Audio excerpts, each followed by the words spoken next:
జీవితంలో ఒక్కసారైనా దర్శించాలనుకునే అద్భుత యాత్ర కైలాస మానస సరోవర యాత్ర. పూర్తి వివరాల కోసం సంప్రదించండి Shri Gayatri tours and travels. Sir నమస్తే. నమస్తే. సార్ ట్రంప్ మనకి 50% సుంకం విధించడం వల్ల ఒక పెద్ద చర్చనీయాంశమైంది, ఒక సంచలనం అయింది. అయితే దీన్ని ఎలా డీల్ చేస్తాడు మోడీ అని అనుకుంటే కేబినెట్ మీటింగ్ లో కీలక నిర్ణయాలు తీసుకున్నాడని చెప్పి అంటున్నారు. దీనికి అలా ఏంటి ప్రతీకారం ఎలా తీర్చుకోబోతున్నాడు, మోడీ తీసుకున్న నిర్ణయాలు ఏంటి, కీలక నిర్ణయాలు ఏంటి? ట్రంప్ మీద మోడీ ప్రతీకారం అనే హెడ్డింగ్స్ తో వార్తలు ఇప్పుడు వైరల్ అవుతున్నాయి నిన్నటి నుంచి.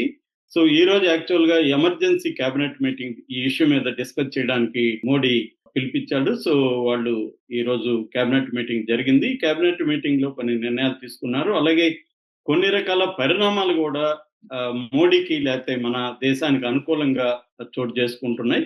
సో ఒక రకంగా ట్రంప్ కి పిచ్చెక్కిస్తున్న మోడీ అన్న పద్ధతిలో ఇప్పుడు వార్తలు వైరల్ అవుతుంది. ఇది నిజమెంత నిజంగానే మోడీ ట్రంప్ కి పిచ్చెక్కిస్తున్నాడా, అంత సీన్ ఉందా? రెండవది, మోడీకి వ్యతిరేకులేమో అక్కడ అదానీ మీద కేసు ఉంది కాబట్టి అమెరికాలో మోడీ ఊరికే పైకి ప్రకటనలు ఇస్తున్నాడు కానీ బ్యాక్ ఛానల్స్ లో ట్రంప్ కాళ్ళు పట్టుకునే పరిస్థితి ఉంది. ఎందుకంటే అదానీని కాపాడడమే మోడీకి చాలా కీలకమైన విషయం. అందుకనే ట్రంప్ ఈ స్థాయిలో నిర్ణయాలు తీసుకోవడం వెనక ట్రంప్ కూడా తెలుసు మోడీ మనకు సరెండర్ అవుతాడు అదాని కోసమని కొంతమంది అంటున్నారు. సో ఇందులో ఏది నిజం అనేది చూసినప్పుడు అంటే కొన్ని రకాలుగా మోడీ అయినా ఏ ప్రభుత్వం అయినా కూడా మామూలుగా మనకు సామెత ఉంది, పిల్లినైనా కూడా మనం ఒక కార్నర్ గా కొడితే అది వెనక్కి తిరుగుతుంది. సో రెండోది ఏంటంటే మన దేశం ఏమి మరింత భయంకరంగా బలహీనంగా ఏమి లేదు. అమెరికా మీదనే డిపెండ్ అయ్యి మనం బతుకులు లేవు. కొంతవరకు నిన్న డీటెయిల్ గా చెప్పాను, మనకి అమెరికాకి మధ్య 212.3 బిలియన్ల బైలేటరల్ ట్రేడ్ ఉంది.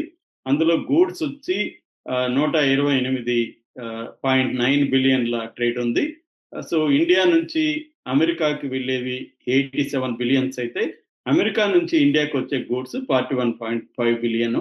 సో అక్కడ మనకు 45.5 బిలియన్ అమెరికాకి ట్రేడ్ డిఫిసిట్ ఉంది. దీన్ని ప్రధానంగా దృష్టిలో పెట్టుకొని దీన్ని బ్యాలెన్స్ చేయడం కోసం మా దగ్గర నుంచి మీరు ఎక్కువగా కొనాలి అనే డిమాండ్స్ అమెరికా చేస్తూ ఉంది. దానికి ఇండియా తలగొట్టలేదు. కొన్ని ఒప్పందాలకి ఇండియా కూడా ఒప్పుకునింది. F-35 విమానాలు ఇలాంటివి తీసుకోవడానికి, కొంత క్రూడ్ ఆయిల్ తీసుకురావడానికి ఇలాంటి దానికి ఒప్పుకుంది. అట్లాగే కొన్ని ట్యాక్స్లను కూడా మన మోడీ మన బడ్జెట్ లో కానీ, బడ్జెట్ కు ముందు కానీ, బడ్జెట్ తర్వాత కానీ కొన్ని రకాల టారిఫ్స్ ని కూడా అమెరికన్ గూడ్స్ మీద టారిఫ్స్ ని కూడా కట్ చేశారు. అయినా కూడా 25% అతను వేశాడు. గూడ్స్ మీదే వేశాడు. ఈ గూడ్స్ మీద కూడా అన్నిటి మీద వేయలేదు. ఫార్మాస్యూటికల్స్, సెమీ కండక్టర్స్, ఇండియాలో తయారయ్యే ఐఫోన్లు వీటి మీద ఆయన టారిఫ్స్ వేయలేదు. అట్లాగే కొన్ని సెక్యూరిటీకి సంబంధించిన స్టీలు, అల్యూమినియం లాంటి దాంట్లో మీద కూడా వేయలేదు. ప్రధానంగా ఏంటంటే కొన్ని సెక్టర్స్ మీదే వేశాడు. ముఖ్యంగా టెక్స్టైల్, ఆటోమొబైల్స్, జెమ్స్, జ్యువెలరీ ఇలాంటి అక్వా ప్రొడక్ట్స్ ఇలాంటి వాటి మీద వేశాడు. దానివల్ల మనది ఎఫెక్ట్ అవుతుంది. ఆల్రెడీ అమెజాన్ కావచ్చు, మిగతా సంస్థలు మన గూడ్స్ ని కొనడం ఆపేశాయి అన్నమాట. ఎందుకంటే నిన్నటి నుంచి అమల్లోకి వచ్చేసింది 25%. ఇంకొక 25% ఆగస్టు 27 నుంచి వస్తుంది. అదేమో వేరే రష్యా నుంచి ఆయిల్ ఇంపోర్ట్ చేసుకుంటున్నాం కాబట్టి వేశాడు అనమాట. సో ఈ నేపథ్యంలో ఏ గవర్నమెంట్ అన్నా ఏం చేస్తుంది, నిన్న చెప్పాను నేను ఇండియా గవర్నమెంట్ ముందున్న మార్గాలు ఏంటి, ఇప్పుడు ఆప్షన్స్ ఏంటి అనేది కూడా చెప్పాను. సో ఆప్షన్స్ లో నెంబర్ 1 ఏంటంటే, ఒకటి ట్రంప్ తో లేకపోతే అమెరికాతో చర్చలు, ట్రేడ్ డిస్కషన్స్ ని కంటిన్యూ చేయాలి. సో ఒకవేళ యుద్ధం జరుగుతున్నప్పుడు కూడా ఇలాంటివి జరుగుతూ ఉంటాయి. ఇరాన్ మీద బాంబులు వేసింది, మరో ఒక పక్క మళ్ళీ చర్చలు జరుగుతూనే ఉన్నాయి ఇండైరెక్ట్ గా. ఇది ఇంటర్నేషనల్ జియో పాలిటిక్స్ లో ఇవన్నీ కామనే. సో అలాగా ఇండియాకి అమెరికాకి మధ్య ట్రేడ్ డిస్కషన్ అనేది జరుగుతుంది. అయితే ఈ క్రమంలో మోడీ ఈ సమావేశానికి ముందే నిన్ననే ఒక ప్రకటన చేశాడు.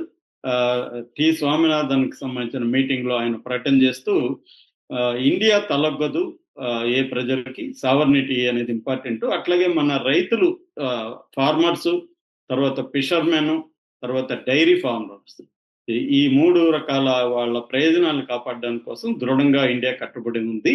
అయితే దీనివల్ల మనం హెవీ ప్రైజ్ చెల్లించాల్సి ఉంటుంది. చెల్లించడానికి దేశం రెడీగా ఉంది, నేను కూడా రెడీగా ఉన్నానని కూడా మోడీ పిలిపించారు. ఈ నేపథ్యంలో ట్రంప్కి షాక్ ఇచ్చిన విషయం ఏంటంటే, మనం ఇంతకు ముందు వాళ్ళ నుంచి బోయింగ్ జెట్ విమానాలని తెచ్చుకుంటున్నాం. ఈ బోయింగ్ జెట్ విమానాల్ని 3.6 బిలియన్ల వర్త్ ఉండే బోయింగ్ జెట్ విమానాలకి మనం ఆర్డర్ ఇచ్చాం. దాన్ని ఇప్పుడు మనం రద్దు చేసుకున్నాం. ఆ ఒప్పందాన్ని రద్దు చేసుకున్నాం అన్నమాట. ఇది అంటే 3.6 బిలియన్ల ఒప్పందాన్ని మోడీ ట్రంప్‌తో రద్దు చేసుకోవడం అనేది మోడీ ట్రంప్‌కి ఇచ్చిన షాక్‌గా చాలా మంది చెప్తున్నారు. నిజానికి ఇది పెద్ద విషయం కాదు. దీని వెనక కూడా మళ్ళీ కారణాలేందంటే, దీన్నిప్పుడు మనం చాలా విడిభాగాలు చాలా కాస్ట్ పెరిగిపోయినాయన్నమాట. పెరిగిపోయినాయి కాబట్టి ఒక రకంగా ఇవన్నీ ఏందంటే, టిట్ ఫార్ టాట్ లాగా కొన్ని జరుగుతుంటాయి. ఇప్పుడు మన చైనా, అమెరికా మధ్య కూడా బిగినింగ్‌లో అవే జరిగాయి. చైనా 100% ఉంటే వాళ్ళు కూడా చైనా వాళ్ళు కూడా మేము కూడా రిటాలియేటరీ టారిఫ్స్ అని వాళ్ళు ప్రకటించారు. అమెరికా మళ్ళీ పెంచింది. 150, 225 వరకు కూడా అమెరికా కొన్నిటి మీదకి వెళ్ళింది. ఇప్పుడు మళ్ళీ వాళ్ళిద్దరి మధ్య కూడా చర్చలు జరుగుతున్నాయి. ఇవన్నీ మామూలే. అందులో ట్రంప్ ఏందంటే అతను బేసిక్‌గా ట్రాన్సాక్షనల్ ప్రెసిడెంట్ అంటారు ట్రంప్‌ని. అంటే వ్యాపారవేత్త. వ్యాపారవేత్త ఎలా ఉంటదు, అందితే జుట్టు అందకపోతే కాళ్ళు అనే టైప్‌లోనే ఉంటారు వ్యాపారవేత్తలు. సో వాళ్ళు ఇంత చెప్తారు. నువ్వు ఈరోజు రాకపోతే నీది అయిపోయింది. ఇంక నేను వేరే వాళ్ళకి ఆల్రెడీ చెప్పేసానంటారు. ఇవన్నీ బిల్డప్‌లు ఇచ్చి ఫైనల్‌గా మనకి ఇండైరెక్ట్‌గా ఎవరి దగ్గరనో ఫోన్ చేయిస్తారు. ఏదో ఒకటి చెప్పు, నేను చూస్తాను, తగ్గిస్తాను నీకని. ఇటువంటి ఈ డీలింగ్స్ చేస్తానే ఉంటాడు ట్రంప్ కూడా. సో ఎందుకంటే అతను మన మీదే చేయలేదు. అతనికి అత్యంత క్లోజ్‌గా ఉన్న యూరోపియన్ యూనియన్ మీద, కెనడా మీద, వీళ్ళందరి మీద కూడా ఉంది. హెచ్చు తగ్గులు ఉన్నాయి తప్ప అందరి మీద అతను విధిస్తూనే ఉన్నాడు. బేసిక్‌గా అతని ఉద్దేశం అమెరికా ఇండియాని పనిష్ చేయాలని ఇంకొకటి కారణం కాదు. ఇండియాని తనకు అనుకూలంగా తన మార్కెట్టు, తన వస్తువుల్ని ఎక్కువగా కొనిపించాలి అనేదే అతను వ్యాపార ప్రయోజనాలు తప్ప దాంట్లో ట్రంప్‌కి మోడీ మీద కోపం ఇంకోటో కాదనమాట. సో మోడీ అందుకని ఇవన్నీ తెలుసు మన గవర్నమెంట్‌కి కూడా. ఎందుకంటే ఇక్కడ మోడీ అనే వ్యక్తి కాదు. దీని వెనక ఒక వ్యవస్థ ఉంటది. మనకి అనేక డిపార్ట్మెంట్స్ ఉన్నాయి. సివిల్ సర్వెంట్స్ పనిచేసే వాళ్ళు ఉన్నారు ఎప్పటినుంచో మనకు ఒక అనుభవం, సిస్టమ్స్ డెవలప్ అయి ఉంటాయి. సో ఇప్పుడు మనకి చైనా అండగా నిలిచింది. చైనా నిజానికి చైనాలో ఉండే అఫీషియల్ పత్రిక గ్లోబల్ టైమ్స్ అనే పత్రిక ఒక ఎడిటోరియల్ లాంటిది రాసింది. ఇండియాని సపోర్ట్ చేస్తూ ఇండియా మీద అమెరికా చేస్తున్నది కరెక్ట్ కాదని డేరింగ్ గా మాట్లాడింది. అట్లాగే చైనాకి ఆగస్టు 31న మోడీ వెళ్తున్నారు. అక్కడ ఎస్సీఓ మీటింగ్ అంటారు. ఎస్సీఓ అంటే షాంఘై కోఆపరేషన్ ఆర్గనైజేషన్. అంటే ఇప్పుడు ఇండియా బైలేటరల్ కాకుండా మల్టీలేటరల్ ట్రేడ్ ని చేస్తుంది. అంటే ఎవరు ఒక కంట్రీ మీద డిపెండ్ అవ్వకుండా మొన్న మోడీ ఒక 8 రోజుల పాటు గ్లోబల్ సౌత్ దేశాలని తిరిగొచ్చాడు. అనేక ఒప్పందాలు జరిగాయి. ఇంగ్లాండ్తో ఒప్పందాలు జరిగాయి. తర్వాత బ్రిక్స్ లో యాక్టివ్గా ఉన్నాడు. బ్రిక్స్ సమావేశానికి బ్రెజిల్కి అటెండ్ అయ్యాడు. లులు అక్కడ ఉన్న బ్రెజిల్ ప్రెసిడెంట్ లులా కూడా సపోర్ట్ చేస్తూ నిన్న కూడా స్టేట్మెంట్ ఇచ్చాడు. సో చైనా మనకి అండగా ఉంటుందని చైనా కూడా ఇచ్చింది. అట్లాగే రష్యా మన ఈ పరిణామాల క్రమంలో రష్యా ఆయిల్ని ఇంకా తగ్గించింది మనకి. ఎందుకంటే 37% వరకు మనం రష్యా నుంచి ఇంపోర్ట్ చేసుకుంటున్నాం. నేను ఇంకా తగ్గిస్తానని రష్యా చెప్పింది. పుతిన్ కూడా రాబోతున్నాడు ఇండియాకి. సో ఇలాగా ఆల్రెడీ మన NSA national security advisor Ajit Doval రష్యాకి టూర్లో ఉన్నాడు. సో అనేక ఒప్పందాలు చేసుకుంటున్నాడు. ఇలాగా ఏంటంటే ఒకటి మల్టీలేటరల్గా మన ఎక్స్పోర్ట్ల కోసం అమెరికా మీదే డిపెండ్ అవ్వకుండా మల్టీలేటరల్గా దేశాలతో, ఇతర దేశాలతో కూడా మనం ఒప్పందాలు చేసుకుని, అంటే లాంగ్ టర్మ్ ప్లాన్. ఇప్పుడు ఇమీడియట్ గా మనకు కొంత నష్టాలు ఖచ్చితంగా ఉంటాయి. ఎందుకంటే మనం టెక్స్టైల్స్ రంగం ముఖ్యంగా దెబ్బతినే అవకాశం ఉంది. ఎందుకంటే టెక్స్టైల్స్ రంగంలో మన వాళ్ళు ఎక్కువగా దాదాపు 4.5 కోటి మంది టెక్స్టైల్స్ రంగంలో పనిచేస్తున్నారు. సో టెక్స్టైల్స్ రంగం దెబ్బతింటే ఈ జాబ్స్ కూడా దెబ్బతినే అవకాశం ఉంది. అట్లాగే జ్యువెలరీ, ఈ జెమ్స్, ఈ సెక్టర్లో 50 లక్షల మంది పనిచేస్తున్నారు. దాని మీద డిపెండ్ అయినారు. అట్లాగే అక్వా రైతులు చాలా మంది ఉన్నారు. ఇవన్నీ కూడా కొంత ఇమ్మీడియట్ దీంట్లో కొంత సెట్ బ్యాక్ అయ్యే అవకాశం ఉంది. దానికి సంబంధించి చర్యలు తీసుకోవాలి.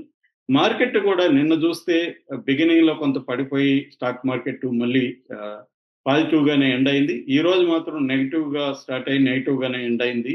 సో ఈ పరిణామాల్ని స్టాక్ మార్కెట్ ఎప్పటికప్పుడు ప్రతిఫలిస్తూ ఉంటది.